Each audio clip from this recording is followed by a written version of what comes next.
Hello Fude friends, in this video I will be reviewing the Sonia G Sky Eye Set and I will go over each brush in detail. But before I start, I would like to thank a very kind and sweet subscriber who offered to send me her brushes. When I told her I had not been able to purchase them at launch, she offered to send me her brand new in-the-box brushes so I could try them and make a review video. This video would not have been possible without her kindness and generosity, and I truly cannot thank her enough. So let's get into the details of the brush set. The brush set retailed for $160 on Beautylish, and it sold out within 5 minutes of launch. Congratulations to Sonia for a very successful launch.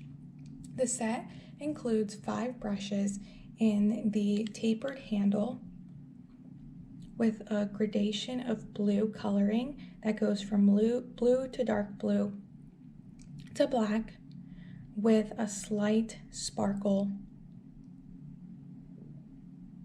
These are the same size, weight, and shape as the Pro Series Sonia G brushes, and they are expected to be restocked and also be made for sale as individual brushes.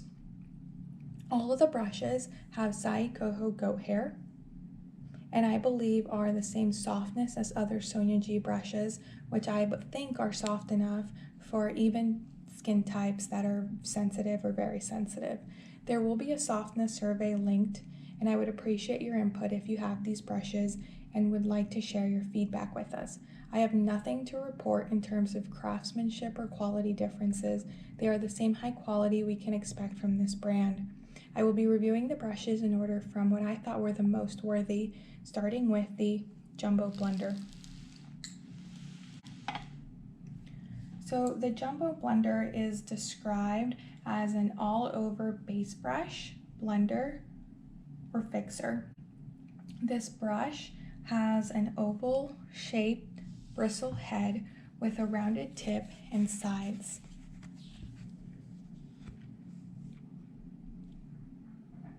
The ferrule is pinched, but it is very densely packed, and this is actually one of the densest eye brushes I own. As the name implies, it is a rather large size eye brush. I have smaller eyes and typically do not reach for large eye brushes, and if you don't like larger eye brushes, you may be inclined to skip this one, but I would encourage you to consider it because it is very multifunctional, and it ended up being a pleasant surprise for me, so much so that it is one of my top 2 favorites from the set. I loved it for setting primer, quick all over shadow looks, which have been my go-to lately. It worked well with matte, shimmers, and metallics, and it was great for blending all over the lid and around the edges. I even used it for brow bone highlighting because the sides are tapered in and the tip comes to a gradual point. You can use just the tip to get a smaller surface area despite it being a large brush and work in smaller areas. This brush for me was a true standout, and I think a brush that can be enjoyed by many. I also like how it is different from other brushes in the Sonia G range. I don't think you will find an exact duplicate for this one, which is something I really value now that I have most of Sonia's brushes. But I will show you some comparisons, and I'd like to note that Sonia has some great comparison pictures and a lot of detail on her blog. If you're interested in more details, I would highly recommend checking out her blog. What I did was go through my collection and select the ones that I thought were the most similar. And the closest for me were the Worker 1, which I have right next to it, and also the Worker 2. The Worker 1 and 2 are similar, actually the same size and shape. One is dyed and one is undyed. But the Jumbo Blender is different than these, even though it's a similar size, because it is more dense and it has a more compact shape. It's going to keep its shape more than the Workers. The Workers splay out more as you use them, and they cover a larger surface area. The Worker bristles also have more give and flexibility than the Jumbo Blender. And then the next brush I wanted to show you, which is different in size and shape, is the Builder 2.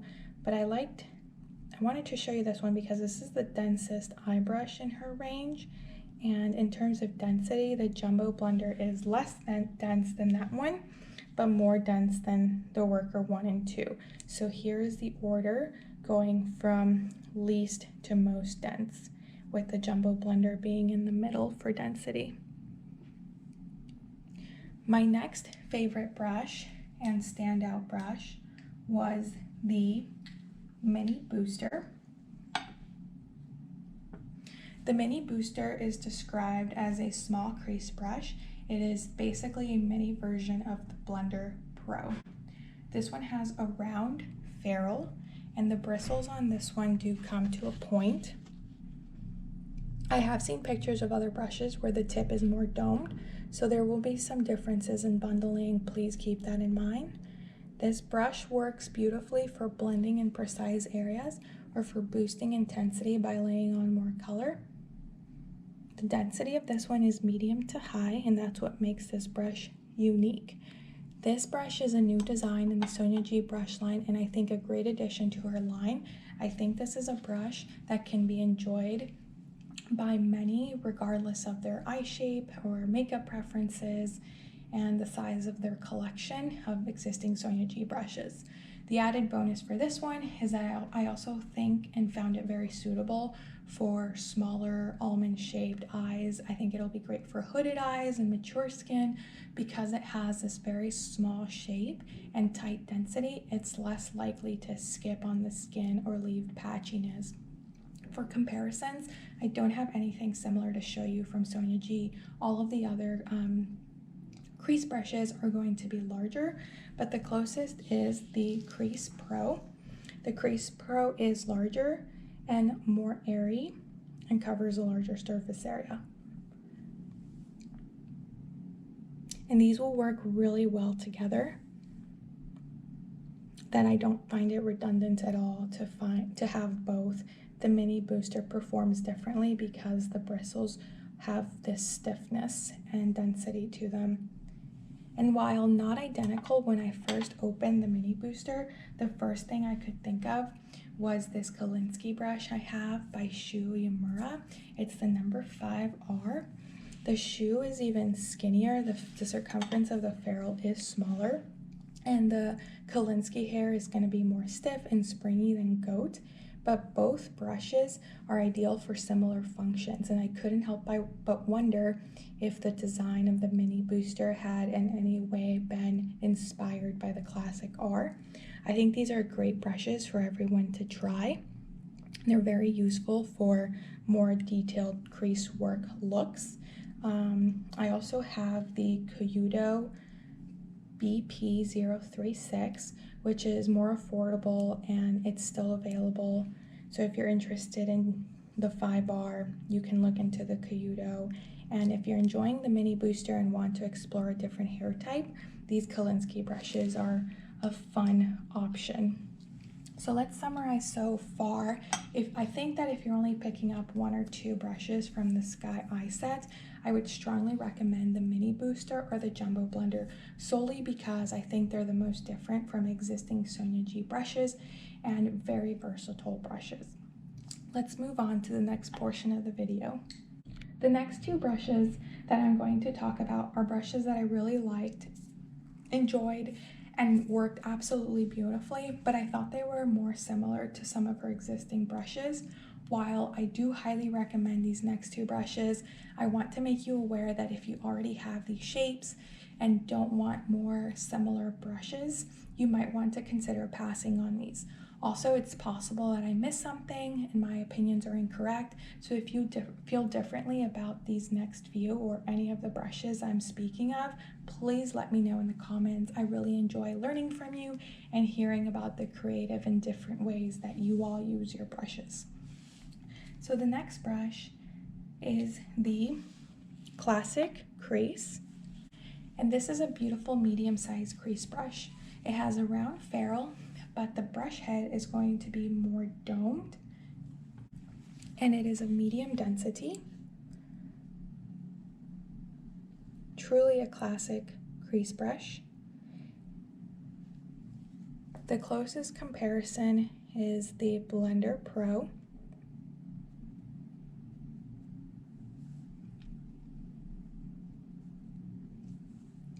here is the Blender Pro. The Classic Crease is a bit smaller and it has more flexibility and airiness compared to the Blender Pro. I also find that the Blender Pro comes to a more tapered tip. So this means that the Classic Crease blends a little more softly and gradually. Next, I will put it next to the Crease 2. The Crease 2 is similar in terms of shape and density to the Classic Crease, but the Classic Crease is smaller. If you enjoy blending brushes, which I do, you can definitely use all of these. I see myself using all of these, but I don't think you need all of the crease brushes. So it might be worth instead getting a different brush from her range that fills a larger gap in your collection. And in case some of you are interested, I also have here the Tom Ford number 13. The Tom Ford I find to be denser and slightly larger. But again, all of these differences are very, very small and you can achieve the same look with any of these brushes because these brushes perform great. It's just going to come down to very slight differences and preferences. Next brush, which I really adored, was the Soft Shader. This is a versatile and classic laydown brush. It's very multi-purpose. You can use it on your entire lid or in targeted areas, for instance, the outer V. The innovation in this brush is that Sonia designed it so that the top half of the brush is skinnier and more tapered. This will allow you to also use it near the lash line. This is the one brush in the set that is made out of undyed goat bristles, so it can be used with creams. It has an almond shape with slightly rounded size, and it is of medium density. It worked so beautifully with shimmers, mattes, and metallics. I had no concerns with functionality or versatility of this brush. The only constructive feedback is that I did find it to be quite similar to some of the other worker and builder brushes in terms of size and shape. So let's get into comparisons. The one I thought it was closest to is the Builder Pro, simply because of the similar size. The Builder Pro is slightly smaller, but it has a similar shape and density. So if you like the Builder Pro and wanted to try something a tad bit bigger or in an undyed bristle, I think you would love the Soft Shader. And then here it is next to the Worker 3. Again, similar size and similar density. I'm not sure you would be able to tell the differences between these two while using them. And there will be differences in the bundling of these, but in this case, the Soft Shader comes more to a tapered point. And then lastly, I also have the Worker 2. The Worker 2 is noticeably larger. And here's the Worker 3. Also a bit larger.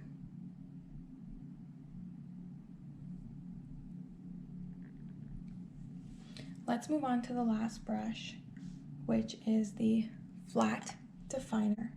This is the only brush in the set that I struggled a little bit to use. I think it will take some time getting used to, or it might just be that this is a brush that is not very suitable for me solely because of my makeup application preferences. But this one is described as a mini shader, smudger, and flattened pencil brush. It has a skinny, flat, pinched ferrule, and the bristles are in an almond shape that come to a precise tip. It can be used for shading, adding color, and maybe working with shimmers and toppers when you use it flat. Or it can also be used on its side or tip for smudging color along the lash line. It is very soft, and perhaps that is why I had somewhat of a difficult time using it. I found the bristles to be very flexible and give easily with little pressure. So I found it a little hard to build up color for more pigmented application or smudging, and you can see that the hairs are quite flexible and soft with little pressure. And for example, I do prefer the smudger brushes from her line for smudging on my upper lash line. That's going to give you a more dark pigmentation, but if you want softer smudging, as the name implies, this brush is ideal for a softer application. If you've had a different experience with this brush and you're loving it, please let me know how you're using it and what's working for you. I would love to hear from all of you and your experiences. I also don't want this to sound negative. I do like this brush. I think it works really well for smaller areas, for example, the inner corner or bottom lash line. But for me, this is the brush I felt most neutral about, whereas all of the other brushes for me stood out more and I just naturally gravitated towards them a little bit more. Let's get into some comparisons. The closest one it reminded me of was the Builder 1, and I do think it's a major improvement over the Builder 1 because the Builder 1 had a very thick ferrule, which you can see there on the side, and this made it hard to work in small areas, whereas the flat definer has a much skinnier width to it, so it will be much easier getting into small areas. And lastly, I have here the Smudger 2, which is one of my all-time favorite brushes. You can see that the bristles are shorter and this brush is very densely packed, whereas this one, the bristles have much more give. So again, the flat definer bristles are going to have more flexibility to give a softer effect. To wrap up, my final thoughts are that these new brushes in the Sky Eye set are very special brushes with a balance of classic designs and brand new designs. I think they will be enjoyed by many for years to come, and I am so happy to hear that they will be restocked for all of us that missed out. Thank you again to the very kind subscriber that made this review possible and for allowing me the opportunity to try out these brushes in person. My two favorite brushes from the set were the Jumbo Blender and the Mini Booster, mostly because these were the two brushes that I found most different from my existing collection and filled unknown gaps in my collection. But whether you pick up the entire set or individual brushes, I know these brushes will serve you well. If you enjoyed this video, please consider subscribing, and as always, thank you very much for watching.